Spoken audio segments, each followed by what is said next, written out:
The Ring camera showed an empty hallway, but the motion sensor inside 11 times that night. 11. I've never told this to anyone. Not my supervisor. Not Kirk. Not even my therapist, and I pay her $140 an hour specifically so I can say things I can't say anywhere else.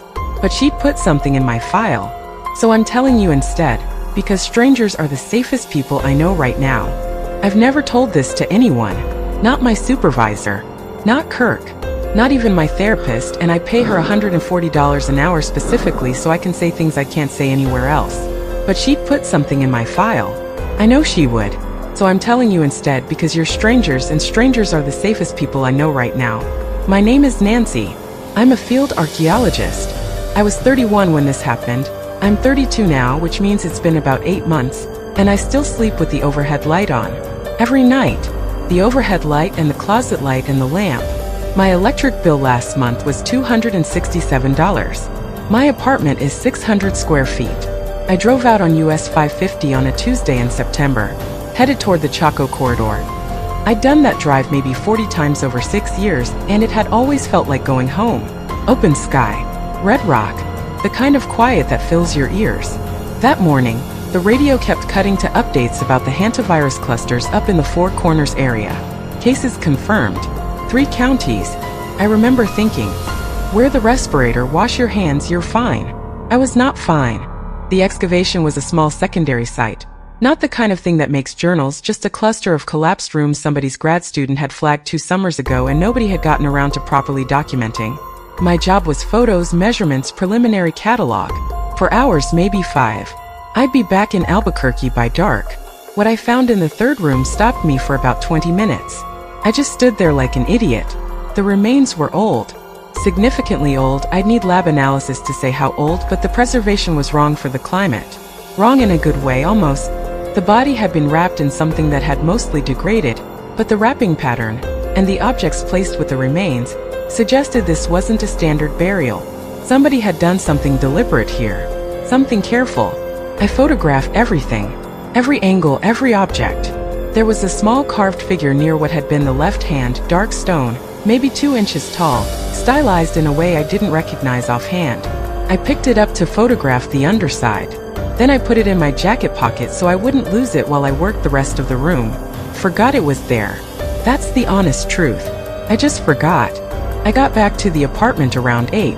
Elroy, my dog, a 7-year-old shepherd mix who has slept at the foot of my bed since I brought him home from the shelter, met me at the door the way he always does, full body wiggle, the whole thing. Then I walked toward the bedroom to change and he stopped. He just stopped, planted his feet at the bedroom doorway and wouldn't come in. I tried everything. Treats. His name in the voice that always works. I even pushed on his back end a little, which he normally finds hilarious.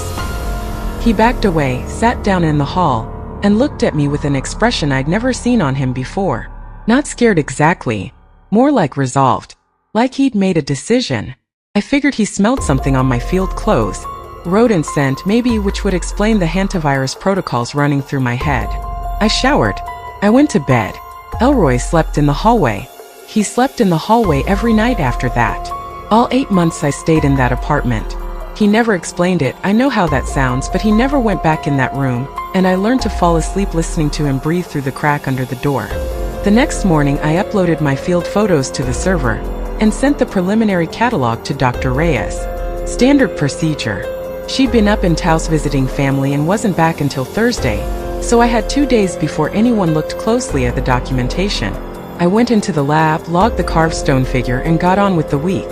That's when the Hantavirus coverage started going regional. For Corners cluster spreading. A case confirmed in Bernalillo County, which is Albuquerque's county. Not near the field site exactly, but not far enough away to feel comfortable. I told Kirk about the site over lunch. He got that look he gets. The one where he's genuinely interested but trying not to show it because he's still annoyed we're not co-assigned to the same projects. He said, "Send me the photos." I forwarded the whole folder. He called me 45 minutes later. "Okay," he said, and then he didn't say anything for a moment. "Okay, what is this?" I said I didn't know yet. "The figure in photo 31, he said. "The carved stone one. Send me a high res." I remember that I was standing in the parking garage when he said this. Level B2. No signal almost. His voice going in and out. And I remember thinking the figure is logged. It's in the case. It's fine. Everything is fine. That was the last time I thought everything was fine. Kirk sent me a text that night with 3 images attached. Screenshots from 2 different academic databases and one from a museum archive I didn't have access to. His university login, different institution than mine. The figure in my photo 31. And 2 other objects, different sites, different decades of excavation. Same figure. Exactly the same. Down to what looked like the same tool marks. One had been found at a site in southern Colorado in 1987. It had been accessioned, cataloged, put in storage. The researcher who found it, I looked her up, had retired in 1991, which wasn't unusual except she was 44 years old when she filed her last paper. The Colorado archive showed a gap in her work from 1989 to 1991. 2 years, nothing published. Then retirement. The second figure had come from a site in Utah in 2003. That researcher was still active, actually, and had published continuously since then. But there was a gap, 18 months, 2004 to 2005. No explanation. Just silence and then papers again as if nothing had happened. I texted Kirk. Do you think I should tell Dr. Reyes? He took a long time to respond. When he did, it was just, yeah, probably. He didn't say probably about things. Kirk was a yes/no person. Probably meant he wasn't sure. Kirk was never not sure. Here's where I lose people. I know this. This is the part where whoever is watching this decides I'm unreliable. I'm telling you up front. I know how it sounds. I was stressed. The Hantavirus coverage was everywhere. Every local news station had the map with the dots, the county-by-county breakdown. I hadn't slept well since the site. I was keyed up. But I know the difference between an apartment settling and footsteps. What I heard was weight distribution. Something moving with intention. Not randomly, not drunkenly. Not the way pipes sound or the way your upstairs neighbor's 2 a.m. fridge runs sounds. It was a deliberate pattern. Stop then move. Stop then move. Getting closer to the bedroom door. I lay there and I did not breathe and I thought about my phone, which was on the nightstand, and whether I should call 911, and whether whatever was out there would hear me move if I reached for it. I thought about Kirk's probably. I thought about the carved stone figure in its labeled case in the lab 3 miles away. Completely irrelevant thing to think about. The footsteps stopped outside my bedroom door. And then, after maybe 90 seconds that I will never get back, they moved away. Back down the hall. Back toward wherever. I did not sleep. I waited for morning with all the lights on, which is a habit I have maintained ever since. Thursday, Dr. Reyes was back. She pulled up my catalog, looked at the documentation for about 20 minutes, and then called me into her office and closed the door. This is the part I've turned over in my head more than any other part. She didn't look at me like I'd done something wrong. She looked at me like she was trying to figure out how to say something she'd been hoping she'd never have to say. She slid a piece of paper across the desk. Handwritten. Her handwriting, actually, I recognized it, but dated 3 years ago. I wrote this when a colleague told me something similar, she said. After the 2023 Utah dig, the note said essentially, stop processing the finds. Don't photograph anything else from the site. Seal the room. File a restricted access request. And this is the line I came back to. Do not look at the figure directly for more than a few seconds at a time. I said, that's not a scientific protocol. She said, no, it isn't. I said I needed to go back to the lab to retrieve my personal equipment. She said, Nancy, just my name. The way someone says your name when they're out of options. I went anyway. I know I went anyway. My laptop was there, my field kit, $40 of coffee I'd left in the break room. I told myself I wasn't going back to look at the figure. I was just going to get my stuff. The lab was empty. Dr. Reyes had stayed late, but she'd been called out. Some issue with the fieldwork permit, I found out later. The building was locked except for my key card. No one else was there. Just the fluorescent hum and the cases along the wall and the smell of the place. Dust and preservative and old paper, which I have always loved and which I now cannot think about without my hands going tight. You ever have that feeling where your body knows something before your brain catches up? I'm not talking about intuition as a concept. I mean physically, the chest thing, the shallow breath thing, the way your feet slow down without you telling them to. I was doing that at the door to the catalog room. I opened it anyway. Look, I had to. My laptop was on the shelf. The bag with my field kit was under the table. I had a reason to be in that room. I wasn't there to look at the figure. The case where I'd logged it was open. Not broken. Not forced. Just open. The latch undone, the lid at a 45-degree angle, the interior visible. I could see the stone figure still inside, right where I'd placed it, and something was standing in the corner of the room. I'm not going to describe it in detail. Not because I can't, I can. I have. To myself, in the dark, probably 400 times over 8 months. But describing it doesn't do what I want it to do, which is explain it. And I think part of me is still trying to hold on to the possibility that my brain manufactured it. Low-level hantavirus exposure can cause neurological symptoms. I looked it up. It can. I don't know if that's what this was. I genuinely do not know. What I can say, it was not human-shaped in the way a person is human-shaped. The proportions were off in a specific direction that I couldn't look at directly without my vision doing something weird around the edges. It was the same height as a person, maybe 6 feet, but the wrongness of it was not about size. It looked at me. There were no eyes. I want to be clear about that. But it looked at me. There's a difference between absence and direction, and this thing was absolutely directed at me, the full weight of whatever it was, aimed at me like a finger pointing. I grabbed my laptop bag off the shelf. I did not look at the case with the figure in it. I backed out of the room. I did not run until I was through the exterior door, and then I ran and I did not stop until I was in my car with the doors locked and the engine on. I called Kirk from the parking lot, shaking so hard I kept hitting the wrong contact. When he picked up, I could not talk for a second. He said, Nancy, hey, what happened? I said, I need you to delete the photos I sent you. He didn't delete them. I need to be honest about that. He said he would, and I believe he meant it. But by the time we had that conversation, he had already forwarded the high-res images to a colleague of his at a university in Vermont. For identification purposes, he'd been trying to figure out what the figure was, which, look, I understand. That's what we do. That's the job. You find something you don't recognize and you ask someone who might. His Vermont contact had forwarded them to someone else. I didn't find this out until 2 weeks later when I got an email from a researcher in Georgia I'd never heard of, asking if I could share more documentation from the New Mexico site because she was seeing something in photo 31 that she wanted to study further. She'd gotten the photos from someone in Vermont, who had gotten them from Kirk, who had gotten them from me. 6 people now had those photographs. 6, spread across 4 states. And every single one of them had done what I did. Looked at photo 31, the carved figure, the object that should have stayed in the ground, and found it interesting. That's the thing about this. It doesn't announce itself. Doesn't make you scared right away. It makes you interested, curious. It pulls you in slow, and by the time you understand what's happening, you've already forwarded the file. I called Dr. Reyes at 11 o'clock at night and I told her all of it. The lab, the open case, what I saw or what I think I saw in the corner, the photographs, 6 people. She was quiet for a long time.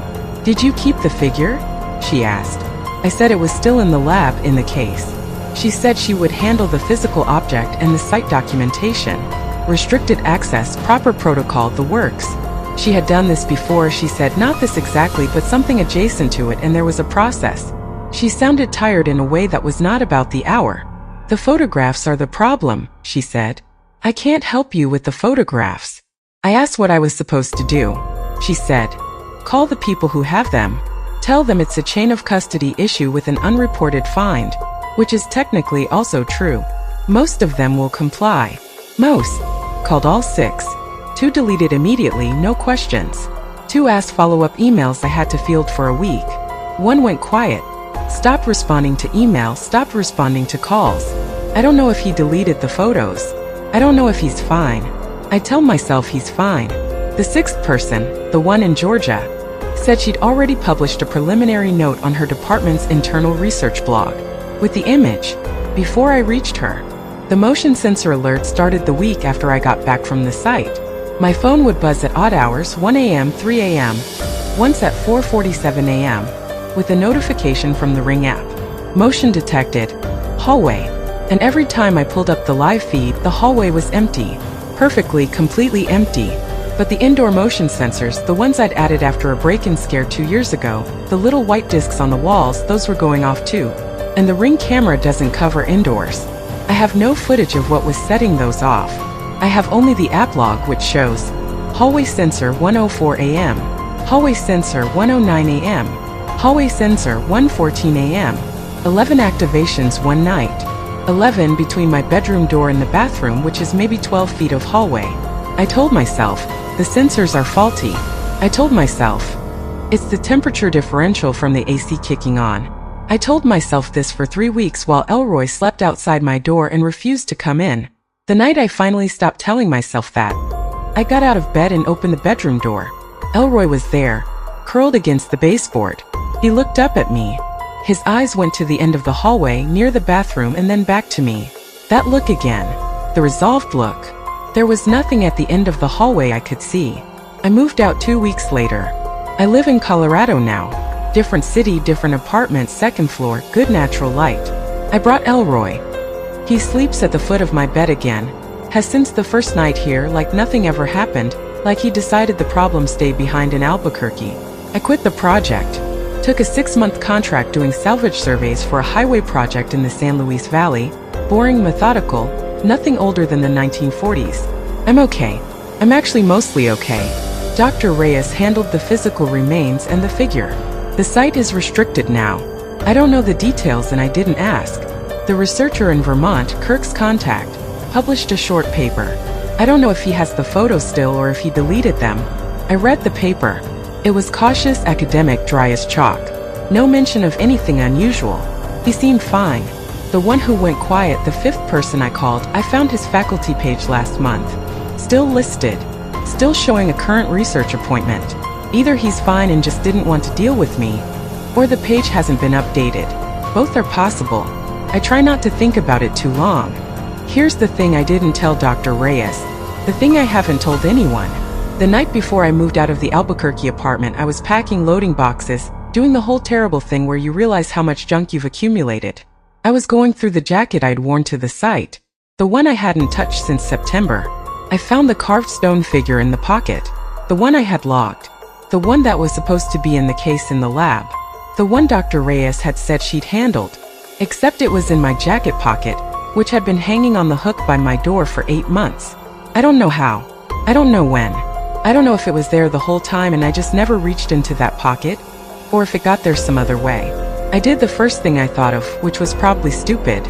I wrapped it in a dish towel, put it in a box, mailed it to my sister in Portland. I included a note that said it was a souvenir from a dig site and I didn't have room for it in the move, and she should put it on a shelf somewhere and I'd pick it up when I visited. I mailed it on a Wednesday. She texted me the following Friday. This little statue thing is so cool. Where's it from exactly? And then, after I didn't respond fast enough. Also, does it mean anything? I keep wanting to look at it. I called her. She picked up after 1 ring. She sounded fine. Normal. I told her to put it in a drawer somewhere she couldn't see it. She laughed and said I was being weird and asked if I was okay. And I said yes, I was fine, I just wanted it out of sight until I could explain it properly. She said okay. She said she loved me. She said Elroy is the best dog I've ever owned and I should bring him when I visit. I said I would. I said I would visit soon. It's been 3 weeks. I haven't called back.